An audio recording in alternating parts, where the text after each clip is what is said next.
దేవుని ఘనమైన నామమునకు మహిమ ఘనత ప్రభావములు కలుగునుగాక.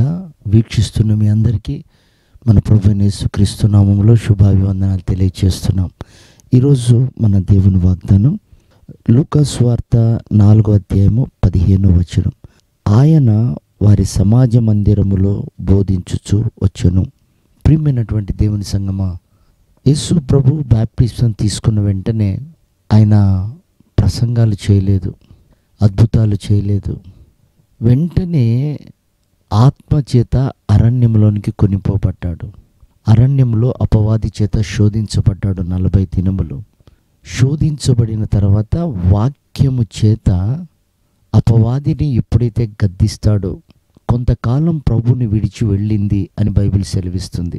యేసయ్య సమాజ మందిరములో బోధించటం ప్రారంభించాడు. ఇప్పుడు గమనించండి, వెంటనే ఎందుకు బోధించలేదంటే, సమాజ మందిరములో బోధించేటప్పుడు సాతానుకు సంబంధించినటువంటి సమూహము ద్వారా అనేకమైన శోధనలు, ఆటంకాలు ఎదురవుతాయి.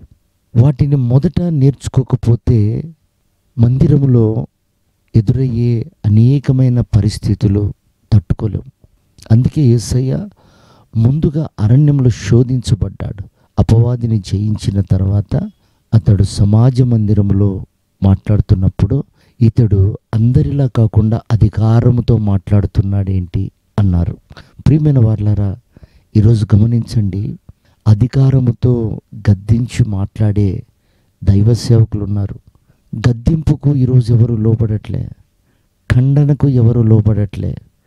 అనేకులకు ఈ రోజుల్లో ఆశీర్వాదాలు, స్వస్థతలు, ప్రేమలు ఇవే కావాల్సి వస్తుంది తప్ప గద్దింపుకు లోబడట్లేదు.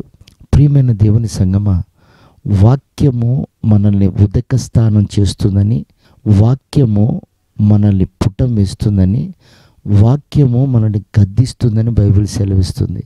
కనుక ఎక్కడైతే అధికారముతో ఖండించి మాట్లాడతారో అది పరిశుద్ధాత్మ చేత నడిపింపబడుతున్న సంఘం. మనుషుల ముఖస్థుతి కొరకు, వారికి కష్ట సమయంలో ఆశీర్వాదపు మాటలు చెప్పటం, సిద్ధపడే సమయంలో స్వస్థతల గురించి మాట్లాడటం అది సరి అయినది కాదు. అందుకే అంత్య దినములలో దుర్బోధకులు వస్తారు అని బైబిల్ సెలవిస్తుంది. దుర్బోధ అంటే ప్రియమైన దేవుని బిడ్డలారా, ఆరోగ్యకరమైనది కాదు. రేపు మనం ప్రభు రాకడికి సిద్ధపడాలంటే మనకు గద్దింపు అవసరం, సరిచేయబట్టం అవసరం, అలాగే మనల్ని పరిశోధించటం అవసరం. ఈ బోధ యేసయ్య చేశాడు. అందుకే ప్రభు గణపరచబడ్డాడు. రేపు గణపరచబడే సంఘం కూడా అదే.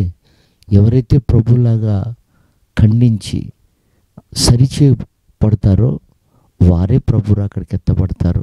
వారే సార్వత్రిక సంఘం. కనుక ప్రియమైన వారలారా, ఈ అంత్య దినములలో కఠినమైన బోధకు అప్పగించుకుందాం.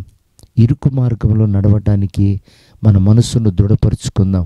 అప్పుడే మనం దేవుని రాజ్యంలో చేర్చబడతాం. అట్టి కృప ప్రభు మనందరికీ అనుగ్రహించి ఆయన రాకడకు సిద్ధపరచును గాక.